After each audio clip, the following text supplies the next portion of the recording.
Two players with a combined 3 NBA championships, 16 All-Star appearances, and 35,000 points. So isn't that enough? No, it's never enough. Sources say the Brooklyn Nets will be looking to add to KD and Kyrie with a third star once next year's NBA season rolls around. They don't have the cap room to make it happen, but they do have several players that rival teams would love to get their hands on. In today's video, I'll tell you what players the Nets need to target and what players they'd have to give up to make it happen.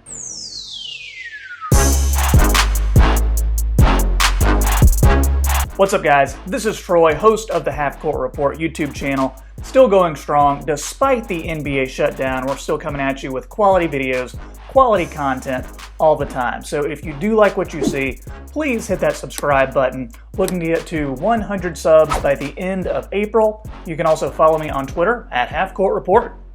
Let's all take a break from watching Tiger King to see what the Brooklyn Nets may be up to. For all the folks saying the era of the Big Three is dead, the Nets are saying, not so fast. And it lines up with some things Kyrie was saying this season about the Nets just needing one more piece to make themselves a championship team. And if we've learned anything about how the Nets operate, whatever KD and Kyrie want, they get. What's that? Sign your friend DeAndre Jordan to a contract even though his skills are declining and he's become unplayable in today's NBA? Okay, how's a $30 million contract sound? Fire Kenny Atkinson, the head coach who has brought the team to a level of success they haven't seen in years, just because, I don't know, just get him out of here. You're fired. So if KD and Kyrie want that third star to make the NBA's next big three, then you better believe it, they're going to get that third star. But the Nets already have over $140 million tied up in salary for next season. That puts them the third highest payroll in the league. So signing someone like Anthony Davis is not an option. It boils down to this. If they're going to add another star to their team next season, a trade is the only way to do it.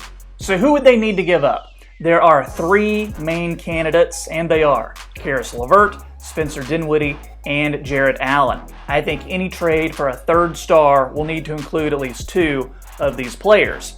LeVert has a history with injuries, but this season averaged a career high in points at 17 a game and shot almost 40% from three. He can play the two or the small forward spot. Dinwiddie really stepped up with Kyrie being out most of the year. He's a big point guard, but he can also play the two. Career highs this year all across the board in points, minutes, rebounds, and assists. He can hit the three, he can run a team, and he's productive as a starter or as a super sub coming off the bench. Then with Jarrett Allen, you've got a young 7-footer who's still learning the game. He averaged almost a double-double, and I think he could by next year. He gets all his points at the rim. He's a solid defender too. So who do the Nets want in a trade? You've probably heard names like Brad Beal and Drew Holiday being thrown around there as trade targets for a lot of different teams. And I think that's an option here for the Nets too, but I've got some other names that make a whole lot of sense. The first player the Nets could target is Chicago Bulls guard Zach LaVine. It seems like LaVine has been in the league forever, but he's actually only 24 years old. He's coming off a year with the Bulls where he averaged 25 points per game. He can rebound the ball, he makes plays to get others involved, he shoots almost 40% from three on 8 attempts a game, and he's a favorite of Tom Thibodeau, who coached him for a season in Minnesota. And that's important because Thibodeau's name has been batted around as a potential hire to be the next Nets coach. So it could definitely work from an on-the-court standpoint and from a front office standpoint. LaVine is owed $19.5 million over the next 2 years. In terms of how a trade would go down, LeVert and Allen make the salaries work.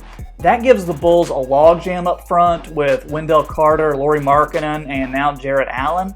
But depending on who they get in the draft, they could end up flipping one of those guys for a point guard because they need that, or they could bring Allen off the bench, or they could keep Allen as sort of injury insurance because both Carter and Markkanen haven't been the healthiest of players. We're going to stay in the Eastern Conference for this next player, and I think Aaron Gordon of the Orlando Magic could be a trade piece. He's a guy who's definitely been on the block. I think it's been shown that he and Jonathan Isaac do not work well together. There was talk that he almost got moved to the Spurs for DeMar DeRozan a few months back. He did not have a great year, but Aaron Gordon's place in this league is as a third option, so Brooklyn could be a good fit for him. Gordon has a declining contract for the next 2 seasons at $18 million and then $16 million.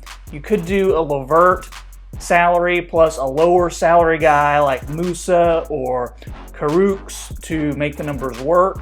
That would give Orlando a backcourt of Fultz and LeVert if Evan Fournier opts out and isn't re-signed.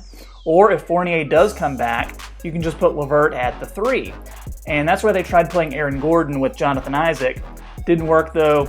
Gordon's natural position is at the 4, which is where he would play in Brooklyn. So I like this for the Nets because they get to keep Dinwiddie as a super sub off the bench or start him with Kyrie.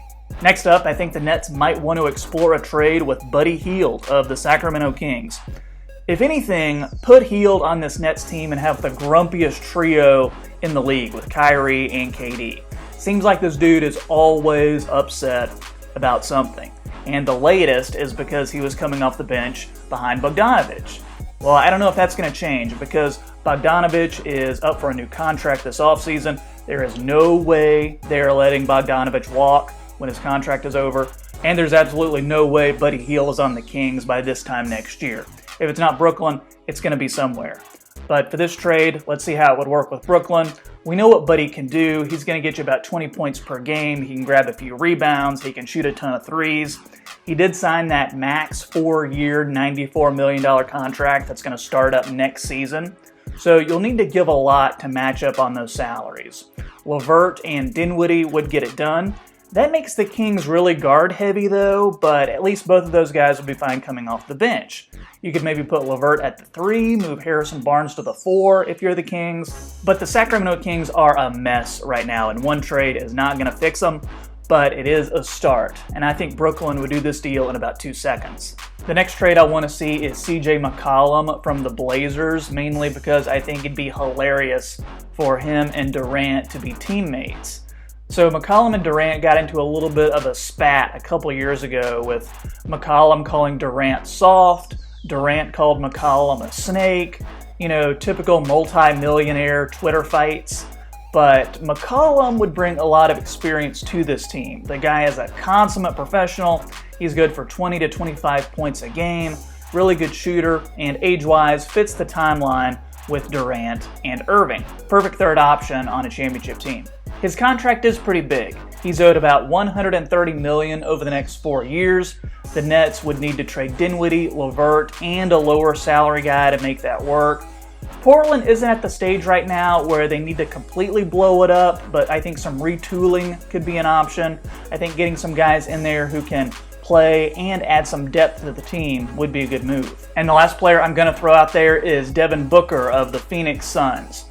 Now, there haven't been any indications that Booker is unhappy or that he wants out, but I think if the Suns don't start winning soon, then there may be some rumblings about that. It comes down to this. Whatever the Suns have been doing for the past several years isn't working. So there needs to be some kind of change, and maybe that'll start with Booker. Booker is just 23 years old. He came into the league very, very young. He doesn't shoot as many threes maybe as you would think. He only takes about 5 a game, but I like him as another playmaker next to Kyrie and a guy you can have out there at the end of games to make a big shot. Booker's contract is basically the same as McCollum's, 4 more years after this one, each one in that $30 to $35 million range.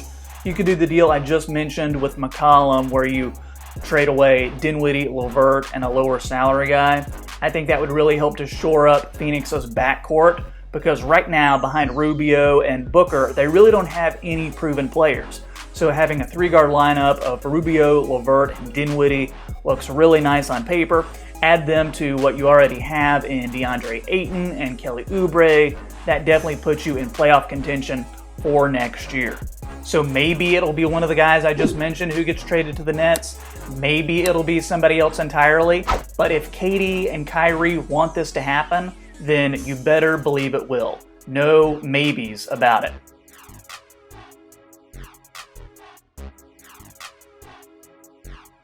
Hey guys, one more thing. Here's some more videos to check out on the Half Court Report channel. I hope you like them, and thanks for watching.